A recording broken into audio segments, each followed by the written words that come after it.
नमस्कार मित्रांनो, महाराष्ट्रात पुन्हा एकदा पावसाचा जोर वाढणार आहे. पुढील 24 तासांमध्ये राज्यातील बहुतांश भागात हवामान विभागाकडून पावसाचा अंदाज वर्तवण्यात आला आहे.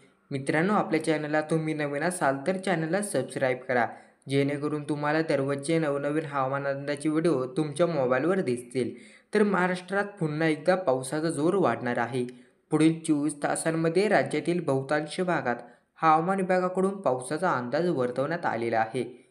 हवामान विभागाकडून देण्यात आलेल्या इशाऱ्यानुसार पुढील 24 तासांमध्ये मुंबई आणि उपनगरामध्ये अधूनमधून मध्यम सरी कोसळतील, तर पहाटेच्या सुमारास मुसळधार पावसाची शक्यता आहे.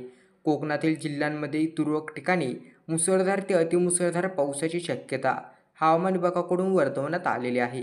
या पार्श्वभूमीवर सतर्कतेचा इशारा देण्यात आला आहे. मध्य महाराष्ट्राबाबत बोलायचे झाल्यास मध्य महाराष्ट्रातील जिल्ह्यांमध्ये घाट भागात तुरळक ठिकाणी मुसळधार ते अतिमुसळधार पाऊस पडण्याची शक्यता आहे.